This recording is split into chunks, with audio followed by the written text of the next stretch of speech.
Kemudian nanti yang Kostra Tani ya dimasukkan di sini juga. Yang Kostra Tani. Kalau misalkan kelembagaan Kostra Tani itu adalah penumbuhan KEP. KEP itu bisa berbentuk KUB, bisa berbentuk CV, koperasi pertanian, kemudian dan lain sebagainya. Itu juga amanat dari Kostra Tani, KEP. Kemudian pemuda tani juga. Pemuda tani itu juga amanat dari Kostra Tani untuk penumbuhan pemuda-pemuda tani dalam rangka mencetak 2.500.000 petani milenial. Untuk Kabupaten Purbalingga tahun ini maju 3 orang petani milenial, duta petani milenial, dan dari Karangjamu jadi Ruwani. Omsetnya jadi berwarna burung tekan, katanya mudah-mudahan tahun depan bisa ya. Saya sih optimis lah, dari sini pasti ada, karena komoditasnya itu loh. Kalau kita mencari petani milenial dari komoditas padi jagung malah wis angel, sangat sulit itu kalau dari padi jagung. Yang paling memungkinkan adalah hortikultura dan perkebunan. Itu paling memungkinkan munculnya mencetak petani-petani milenial itu ya dari sektor itu. Mudah-mudahan tahun depan lah bisa dari Karangjamu, potensinya lumayan Karangjamu untuk bisa maju ke duta petani milenial. Itu saya punya gagasan seperti ini. Karangjamu sudah melangkah, terima kasih sekali, bahwa PPP itu diharapkan mempunyai akun YouTube paling enggak. Kenapa? Artinya itu bentuk pertanggungjawaban kita sebagai penyuluh bahwa sudah melakukan kegiatan-kegiatan di bidang pertanian. Pertanggungjawaban kepada siapa? Bukan cuma kepada atasan, tetapi kepada masyarakat luas. Itu. Dan itu akan terdokumentasi dengan bagus. Tanggalnya itu nggak pernah hilang di situ. Terus bentuk kegiatannya apa? Kemudian sekaligus itu juga sebagai acuan ketika kita mau merencanakan kegiatan di tahun berikutnya. Tahun ini wis tekan apa ya? Cara pembuatan misalkan di YouTube yang kan bisa terdokumentasi kan. Misalkan gedal menggunakan pestisida hayati, oh sudah pernah dilakukan dulu kita lihat YouTube-nya kan ada kan di desa Karangjamu. Berarti tahun depan kita adakan lagi, hasilnya bagus kok, kita terapkan di Danasari atau di desa yang lainnya. Oh ya Karangjamu. Kita kerjasama dengan perusahaan besar YouTube, bisa TV LCD, laptopnya bisa canggih, kayak gitu. Jadi insya Allah kegunaannya lebih banyak daripada mudorotnya. Artinya yang pertama, yang paling utama itu adalah dokumentasi ya, satu. Kemudian yang kedua adalah bentuk pertanggungjawaban kita, kegiatan kita kepada masyarakat. Sekaligus itu juga menjadi media untuk menularkan informasi kepada masyarakat. Yang ketiga, bonusnya itu adalah kalau itu sudah bisa dimonetis, apa istilahnya itu? Monetis, kemudian dapat honor dari YouTube, PPP bisa terfasilitasi dari YouTube itu. Dan saat ini hampir semua kabupaten sudah mulai merintis akun-akun YouTube di setiap PPP. Hampir setiap PPP itu sudah melangkah untuk membuat akun-akun YouTube.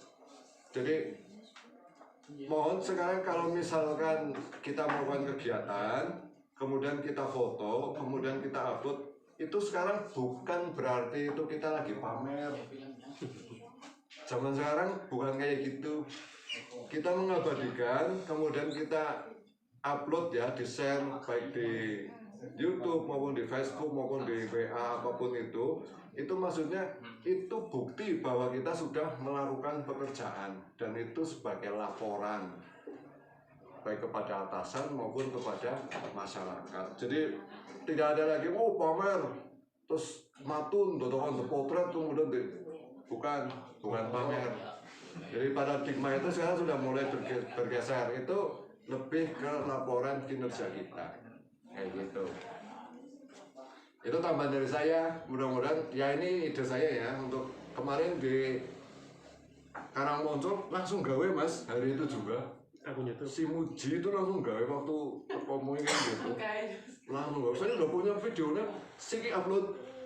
Di tingkat desa secara organisasi penyusunan program penyaluran pertanian adalah ketuanya yaitu Poslukdes, sekretarisnya Bapel yang ada di situ, dan juga anggotanya adalah kasih pembangunan yang ada di desa dan juga pelaku usaha dan pelaku utama.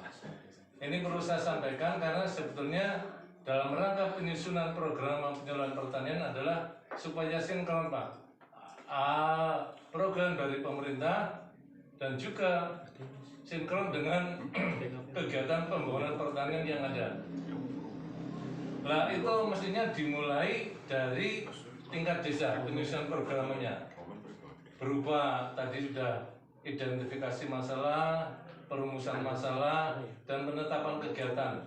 Nah hasil itu dinamakan rembuk desa, nantinya dibawa ke Musrenbangdes, musyawarah perencanaan pembangunan tingkat desa. Nah dari ini nanti hasil Musrenbangdes maju lagi ke tingkat kecamatan. Ini penyusunan program tingkat kecamatan berupa kegiatan-kegiatan yang ataupun rencana yang tadi sudah di tingkat desa difasilitasi dengan mimbar sarasya kecamatan. Nantinya mestinya dari sini baru Musrenbangcam. Musrenbangcam sudah kan? Nah ini untuk kedepannya, oke. Mudah-mudahan di Kecamatan Karangjambu bisa melaksanakan. Jadi ketika di tingkat desa misalnya Musrenbangdes tanggal 10 Januari, mungkin penyusunan programnya sebelum itu. Jadi nanti bisa diusulkan di dalam Musrenbangdes. Demikian juga nanti Musrenbangcam ketika akan musyawarah dengan pembangunan tingkat kecamatan, ini penyusunan programnya harapannya sudah jadi dulu, jadi nanti bisa ikut di Musrenbangcam. Begitu Pak. Mudah-mudahan ini nanti ada kedepannya ada perbaikan, kita jadi sinergi antara pembangunan pertanian dan juga pembangunan yang ada di kecamatan. Mudah-mudahan juga dari kecamatan bisa memfasilitasi kegiatan program penyuluhan ini dan juga di tingkat desa. Kira-kira itu yang tambahan dari saya, mudah-mudahan bermanfaat. Program dan tim untuk masalah pertanian, terutama horti, kita sering mengalami beberapa permasalahan, terutama untuk modal. Permodalan ini saya minta untuk masalah full itu dipersulit, jangan dipersulit. Yang sistemnya Yarnen, itu masalah yang dihadapi pelaku utama. Untuk kedua kalinya masalah pengendalian OPT. Kadang-kadang kita sering memakai pestisida. Tentunya pestisida itu menimbulkan racun yang sangat bahaya. Kami mohon untuk alat pelindung diri APD, kalau bisa di setiap kelompok itu ada beberapa lah, cuma satu gitu. Mungkin cukup sekian masukan dari kami pelaku utama. Mohon maaf apabila ada tutur kata yang tidak sopan. Kami akhiri. Wassalamualaikum warahmatullahi wabarakatuh. Assalamualaikum warahmatullahi wabarakatuh. Saya bisa mengenalkan sudah kenal semua. Langsung saja dari anggota kelompok tani. Di sana masih ada kendala yaitu kesulitan mendapatkan kartu tani. Mungkin masih banyak yang belum punya. Nah, untuk selanjutnya kami mohon dibantu untuk kesuksesan. Karena pribadi saya penting, kalau saya juga belum punya. Oke, manusia Sudah semacam. mengajukan dulu datanya sudah keluar, tapi tetap belum keluar. Itu kecuali saya anggota juga masih banyak.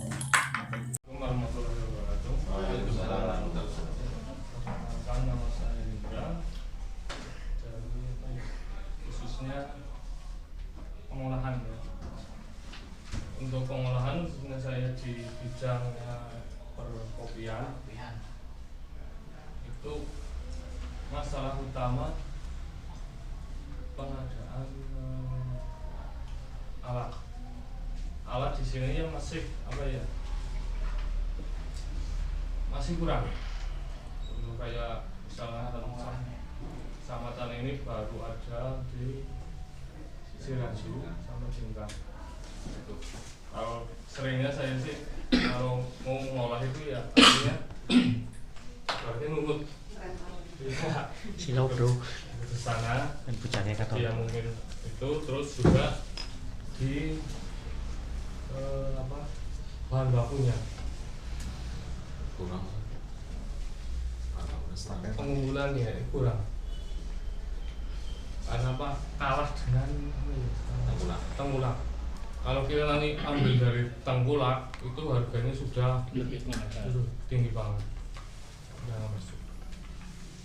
Terus yang kedua tentang tadi apa ya, yang peternakan, karena saya juga ya lagi mencoba peternakan khususnya di bidang perpuyuhan itu belum masuk program ya belum iya Kalian mas aduh. Muter nges. khususnya bidang puyuhan itu apa di sana Banyak kok mas. baru 2000 ya 5.000 itu Banyak yang budidaya. kalau yang budidaya di sini satu kecamatan paling berapa tahun ya tinggal 2 kecamatan kecamatan. berarti kalau Basari ya Oh, berarti 3 Purbasari. Saya saja ada 2. Basari 2 ya Oh iya. Lana ini Kalau di sana Danasari aja, saya terus di Jingkang juga ada. Basari ya Namanya kan kayak Pak Jaman mengerti ya Menganti ya. kalau mau nembak sepiti. Itu kesulitannya ya tentang pengadaan pakannya. Pakannya saya harusnya itu apa ya, untuk produksinya biar lancar itu pakannya itu harus pakai yang Yang apa? dari Covid pabrik. Iya, saya sudah pernah pakai yang pangan jadi ya iya pakan jadi sudah yang buat sendiri itu produksinya kurang. Nah sedangkan untuk itu apa harus belinya itu jauh, jadi harganya bisa ketemunya itu akhirnya tinggi. pakai mesin iya langsung lagi Ya mungkin itu saja dari saya. Assalamualaikum warahmatullahi wabarakatuh. Pelaku utama, pelaku usaha, KPN sudah. Mungkin dari Pak Kasir ada masukan atau Ada. Terima kasih. Saya cuma menyampaikan menggarisbawahi apa yang disampaikan oleh beliau jadi terkait dengan penyusunan program yang dilakukan oleh PDP. Jadi saya ingat untuk program penyusunan di desa ya, maksudnya kalau kita malah model di bawah itu berarti dimulai dari Musdus itu sekitar bulan November. Jadi nanti kalau November, akhir November itu untuk PPL kami mohon PPL untuk bisa menyesuaikan. Jadi penggantian gagasan di masing-masing dusun itu biasanya nanti akan dilaksanakan musdus. Jadi panjenengan bisa mengevaluasi kegiatan-kegiatan di kelompok tani masing-masing, nanti kekurangannya apa yang perlu disampaikan. Kemudian nanti biasanya di bulan Desember sudah melakukan musren Bangdes. Jadi itu nanti kalau itu sudah ada masukan dari dasar dari musdus, insya Allah nanti akan dimuat di musren di bulan Desember. Karena pelaksanaan di musren Bang Cam itu biasanya di bulan Februari. Jadi nanti biar nanti beriringan ya, seperti apa yang disampaikan ini tadi, nanti juga bisa diusulkan melalui dana-dana yang ada di desa, dana DD. Kalau DD sih nggak bisa, yang bisa di DD.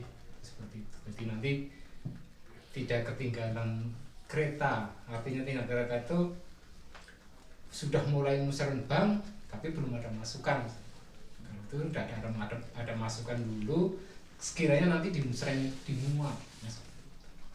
Nah, karena selama ini di musren Bangkes ya, di musren Bang Cam itu setahu kami sih ya udah masuk, karena di bidang pertanian juga ada masuk, tapi tidak secara apa sarannya spesifik. Suruhannya itu surat yang sepertinya hanya idenya itu dari desa langsung, tidak dari bawah. Kalau saya lihat seperti itu. Kebanyakan untuk wilayah Kecamatan Jambu itu khususnya Karang Jambu itu kan usulannya rata-rata hampir 80% kan infrastruktur ya, fisik. Padahal sekarang penggaliannya sekarang itu sudah mulai masuk ke yang lainnya, tidak hanya infrastruktur. Jadi nanti kami mohon pada PPL yang di desa masing-masing nanti untuk bisa mengikuti itu.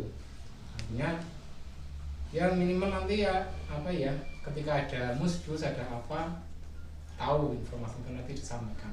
Dan panjenengan sudah mengevaluasi hasil kerja kemarin, kekurangannya apa, terus apa yang perlu kita dorong. Karena ini kan kita tujuan kita apa yang disampaikan tadi, yang pertama meningkatkan sumber daya manusia agar produktivitas di bidang pertanian itu lebih naik, minimal ya naik berapa persen seperti itu. Karang Jambu saya rasa sangat potensi karena di sini hampir 70% itu masyarakatnya petani. Mungkin begitu. Terima kasih. Assalamualaikum warahmatullahi wabarakatuh. Waalaikumsalam. Saya kira cukup ya. Semua tamu undangan sudah menyampaikan masukan.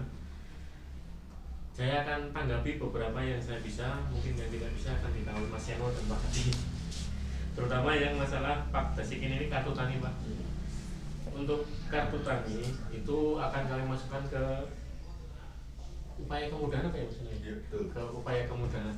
Karena kartu tani ini melibatkan pihak ketiga, Pak, BRI. Tugas BPP itu mengusulkan petani dan luas lahan yang digarap serta dosis pemupukannya. Terus untuk masalah cetak kartu itu BRI. Pak Basikin membuat kartu tani bulan udah lama, belum tadi Mas. belum jadi bawa tangan.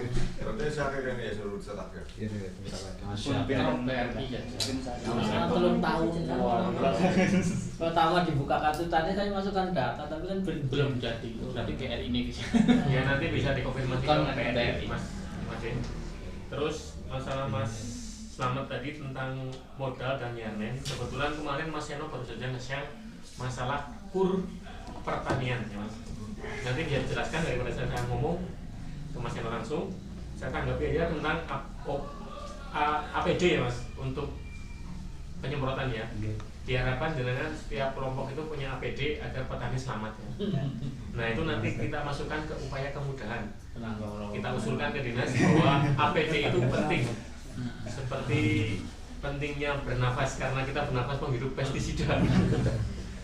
Kalau dimasukkan ke upaya kemudahan Mas, entah anggarannya bisa dari DD, mungkin sekaligus menanggapi dari Pak Basir tadi untuk Musren Bangdes dan Musren Bangdus, mungkin kita teman-teman penyuluh bisa ikut untuk mengusulkan tentang APD ini ke desa. Karena kalau petani aman, pajak lancar, desa sejahtera. Outputnya kan itu kan. Ujung-ujungnya ya. Iya. Petani mati, pajaknya mandek kan. Mungkin kita usulkannya sambil goyang aja seperti itu, pasti masuk Pak. Maksudnya masuk akal kan? Petani selamat kan, pajak lancar.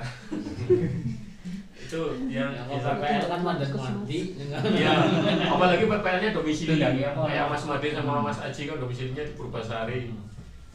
Bisik-bisik karo kadusnya kayak dusunat PTO OPD.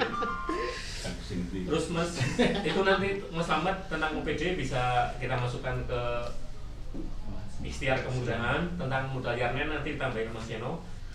Tentang Mas Hendra tentang pengadaan alat roasting kopi ya, itu bisa diusulkan ke ikhtiar kemudahan. Tentang bahan baku yang itu udah nyangkut pihak ketiga itu, nanti Mas Yeno ngasih masukan. Yang apa sih? Yang itu Mas, bahan baku kalah dengan tengkulak kopi Mas. Mas Hendra kan roasting kopi juga. Terus tentang puyuh ya, belum masuk programnya ya, ini bisa dimasukkan Mas, karena ada peternaknya juga, kebetulan mewakili pelaku usaha dan masih bujang. Ting ngono. Dikelani terus kok Saya kira dari Pak Basir tadi memberi masukan tentang penyusunan programa harus disesuaikan dengan Musdus, Musdes agar usulannya bisa masuk ya Pak Basir. Itu kami terima masukannya. Semoga tahun depan kita dapat menyesuaikan, setidaknya kita usulan masuk dulu lah ke Musdes dan ke Musdus dan Musdes tentang programa kita dieksekusi bulan Februari atau Maret. Yang penting usulan masuk dulu ke desa. Seperti itu. Mas Yeno mungkin mau menambahkan tentang Mas Slamet ini yang minta penjelasan tentang kur Yarnen. Kur kayak gue rok Mas. Iya, ini yang saya paham, yang saya ketahui dan pernah saya memang melaksanakan itu. Mudah-mudahan tahun ini nggak ada bedanya. Kalau beda ya mungkin ya nggak begitu. Ini nih gitu. Kalau KUR itu berarti singkatannya kredit usaha rakyat. Itu memang diperuntukkan untuk skala yang mikro sampai dengan kecil, bukan skala yang besar. Nah, bank yang ditunjuk oleh pemerintah untuk menyalurkan KUR itu BRI sama BNI. Kabarnya Mandiri juga, tapi saya belum pernah, kalau Mandiri belum pernah tahu. Yang jelas BRI dengan BNI. Itu gini Mas, keunggulannya KUR ya. KUR itu memang sebuah skema pembiayaan yang di situ disubsidi oleh pemerintah untuk bunganya. Bunga KUR itu cuma 6% per tahun. Artinya berarti 0,5% saben bulannya gitu. Dan kemudian yang lainnya itu KUR itu skemanya bisa skema pencicilannya itu bisa kita rembuk dengan pihak banknya. Tidak mesti harus setiap bulan nyicil sekian enggak Mas. Sebagai contoh, kita punya usaha pengemukan sapi misalkan ya. Pengemukan sapi itu kita butuh modalnya itu kan ketika kita beli bakalan sapi. Kemudian kita menggemukkan sapi itu 3-4 bulan. Nah, dari mulai sapi itu datang sampai dengan sapi itu mau dijual itu kan gak ada pemasukan. Kita isinya mau pengeluaran dok ya. Kalau nyicil saben bulan, tidak kan nyicil karo apa gitu kan, nggak bisa kan. Nah, itu kita bisa berembuk di situ, karena masa intervalnya dalam 4 bulanan, maka nanti nyicilnya itu adalah 4 bulan sekali ketika kita jual, kita nyicil, kemudian belanja lagi, kemudian 4 bulan lagi kita panen, kita nyicil lagi kayak gitu. Jadi tidak kaku atau tidak kaku harus setiap bulan itu nyicil kayak gitu. Kita bisa rembuk dengan BRI-nya. Itu syaratnya itu sudah punya usaha Mas. Jadi kalau yang dari nol, saya pengen usaha ternak sapi, ternyata cenderung tahu ternak sapi ya ora, itu paling nggak itu sudah melangkah ada bukti fisik bahwa usaha itu sudah jalan gitu. Hanya nanti mekanismenya itu gampang kalau di sini adanya BRI ya, BRI cabang mungkin BRI unit ya. Jadi nanti kita datang saja ke BRI unit. Itu kemudian kita ngobrol tentang kur itu, nanti kan akan dikasih informasi yang banyak dari sana. Dan biasanya bulan-bulan September itu sudah habis Mas, makanya harus di awal-awal ini harus cepat, laris banget itu. Dulu saya waktu di Karangreja September masih bulan September saja itu sudah habis. Padahal waktu itu sih berapa ya, 6 triliun atau berapa itu dari pemerintah itu untuk kur itu. Dan memang cepet banget habis itu untuk kur. Kalau untuk beda wilayah bisa mengajukan itu enggak Pak? Beda wilayah maksudnya? Nah, desa saya kan sebelahan sama satu kumpul Pemalang. Oh, ya Pemalang nanti ikutnya dari Pemalang. Nah, kemarin kan waktu pengajuan pertama masih boleh, katanya untuk tahun sekarang harus wilayah masing-masing. Domisili ya. Domisili. Iya. Jenengan KTP-nya kan sini kan? Iya. Ya udah. Tapi tempat usahanya di Pemalang ya gitu. Ya, nanti Separuh di Pemalang, separuh di sini. Oh, kayaknya bisa Mas. Yang penting jenengan KTP-nya sini, kemudian memang betul-betul punya usaha di sini. Ibaratnya yang Pemalang itu pengembangan lah. Baik itu dibunyikan itu saja. Jadi kalau disurvei, yang dilihat yang di Purbalingga saja. matakan Lombok ini kenal karo BRI ini Pak. Seperti BRI kenal kali BRI. Kenal kali BRI. Oh, waktu itu mungkin kenal loh. Yang sini solo kenal lah. BRI kalau jembok kenal, ada yang kenal. Kenal. Tinggal ke itu admin kartu tani kenal. Kenal loh. Kenal. Kita coba pas lagi wait, saya ngobrol tentang kur. Ini sikur apa? Mantri nih. Sampai. Menteri Bangga itu. Iya. Menteri Ton. Mantri BRI. Ya kurang lebih itu Mas ya. Nanti tindak lanjutnya ya ngarah jelasnya itu langsung ketemu dengan BRI-nya. Karena kabarnya masing-masing bank itu juga punya kebijakan terhadap itu, walaupun dari pemerintah pusat itu sudah memberikan aturan misalkan di bawah 10 juta tidak pakai agunan, tetap aja ada agunan. Di bank itu tidak bisa tanpa agunan, tetap aja ada. Gitu. Jadi memang untuk jelasnya ke masing-masing bank. Kami pernah mencoba itu dulu, apa itu pengemukan kambing 2 kali itu. Pakai dana kur Pak. Iya, tapi cabangnya 25. Paling baik. Tergantung skalanya Pak. Biasanya untuk pertama ya belum besar memang Pak. Tapi kalau sudah jalan dan itu lancar memang itu bisa untuk periode berikutnya lebih besar lagi. Iya ditawani sih kalau mau ambil lagi gitu. Iya betul. Enak. Biasa 10 ke atas itu gampang. Pakai agunan. Saya malah sekali ngambil bisa terutama 25 juta malah. Oke. Apa yang kan? Kalau mau gede lagi di cabang Pak. Apa ya? Iya, sampai 500 juta sih. Faktor. Iya, ukur bisa Pak, bisa Bang. Tapi biasanya nih di sini sudah nggak mampu, jadi langsung suruh ke cabang. Jatuh tempo nggak nyicil, jadi nyicilnya setelah kambing saya jual. Iya betul. Skemanya seperti itu. Skemanya itu Musiman, bisa ya. kita bicarakan itu. Fleksibel jadi skemanya. Membalikan setelah dijual. Terus ini Mas yang tentang itu bahan baku kalah dengan tengkulak. Kopi ya. Tentang roasting kopi. Nah, Triknya bagaimana? ini tadi belum saya sempat singgung. Untuk mengatasi hal seperti ini banyak Mas kejadian dengan itu. Jadi petani kecil mesti kalah. Asu cilik kalah terakhir, apa gue? Asu gede menang terakhir gitu kan. Nah, itu asu kafe. Lalu sini kan gede, cikgu lebih gede. Makanya di pertanian itu ada sebuah konsep yang namanya itu adalah korporasi, medeni mbok jenengane.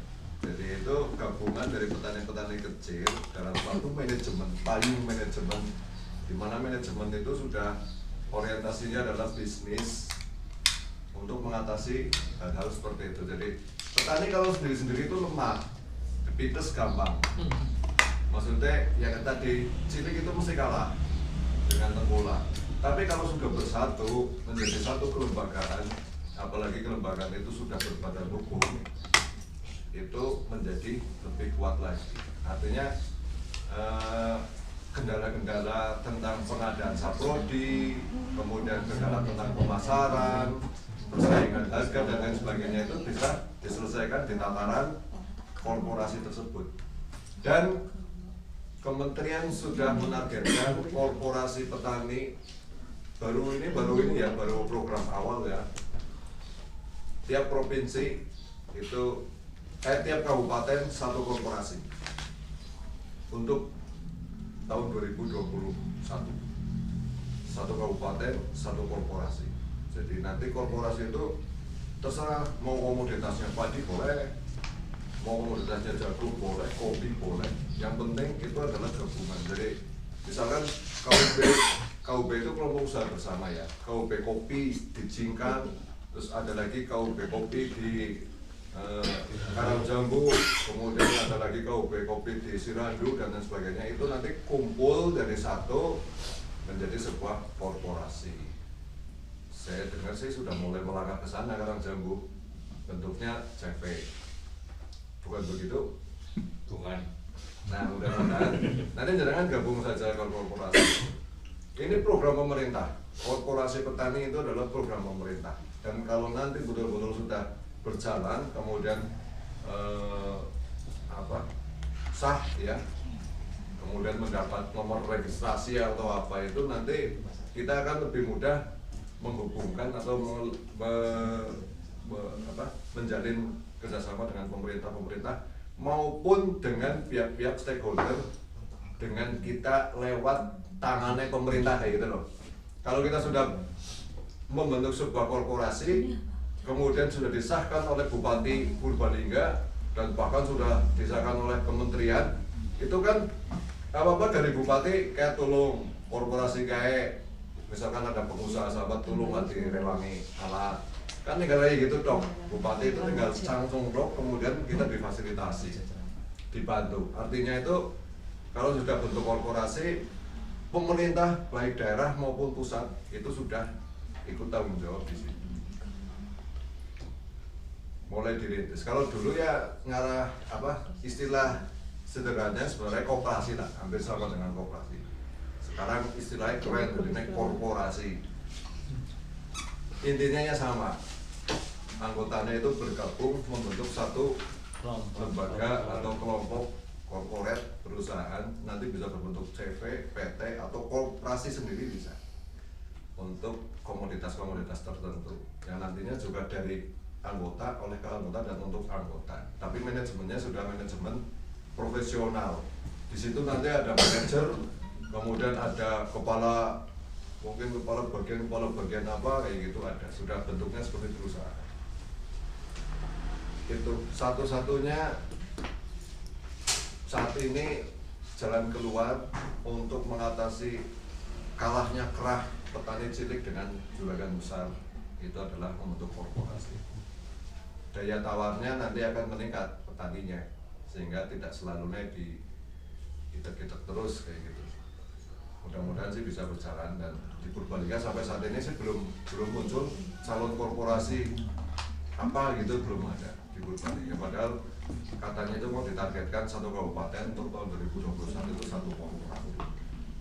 Di atasnya korporasi ini nanti akan ada lagi yang namanya food estate, lebih heboh lagi. Food estate saat ini ada tiga provinsi yang sudah menerapkan food estate. Yang pertama itu adalah Sumatera Utara, yang kedua Kalimantan Tengah, dan yang ketiga NTT. Luasannya kalau food estate itu yang di Kalimantan Tengah saja luasannya adalah padi 10.000 hektar. Dikelola dalam sebuah manajemen. 10.000 hektar itu separuhnya lebih sawah Purbalingga loh. Sawah di Purbalingga cuma 18,5 ribu hektar. Nah itu food estate-nya top baru 10.000 hektar. Luar biasa. Dan itu bukan mencar-mencar kok. Dalam suatu wongkoron. Di Kalimantan Tengah itu dalam suatu wongkoron. Jadi itu memang tindak lanjut dari program lahan gambut yang dijadikan sawah, percetakan lahan baru. Itu suku wongkoronnya itu 10.000 hektar. Luar biasa. Itu ke depan Presiden Jokowi menginginkan seperti itu. Tapi untuk yang kabupaten skupnya masih korporasi dulu lah. Kalau yang food estate itu provinsi nanti yang mau bergerak. Skupnya provinsi karena memang gede banget. Mungkin itu Mas. Yang penting jenengan itu apa ya? Kalau bersatu kita teguh, bercerai kita tuh runtuh kayak gitu. Orang bercerai kita runtuh. Anu rum bojo mau. Ya. Dengan sesama pelaku memang harus bersatu Mas. Dengan sesama pelaku harus bersatu. Nanti wadahnya KUB silakan KUB diawali dengan KUB dulu. Kemudian nanti KUB bersatu menjadi korporasi. Siap ya? Sudah dari desa mana? Darasari. Oh, Darasari. Ya, nanti bisa bergabung dengan oleh Mas Restu, oleh Taryo, siapa? Karyono itu bisa nanti. Cukup kan? Kurang lebih gitu. Mudah-mudahan boleh. Terima kasih tambahannya dari Mas Seno. Mudah-mudahan memuaskan bapak dan mas-mas semua. Saya kira diskusinya cukup ya, karena waktu sudah menunjukkan pukul 13. Terima kasih buat Mas Seno dan teman-teman tim kabupaten atas kehadirannya kali ini. Monggo Mbak tutup gitu.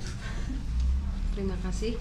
Demikian acara penyusunan programa untuk tahun 2022 PPP Kecamatan Karangjambu. Saya ucapkan terima kasih yang sebesar-besarnya pada para hadirin semua. Saya selaku pembawa acara mohon maaf yang besar-besarnya. Marilah kita tutup dengan bacaan hamdalah bersama-sama. Sekian, saya mohon maaf yang seterus-terusnya apabila dalam membawakan acara banyak tutur kata yang kurang berkenan. Wabillahi taufik wal hidayah. Wassalamualaikum warahmatullahi wabarakatuh. Waalaikumsalam warahmatullahi wabarakatuh.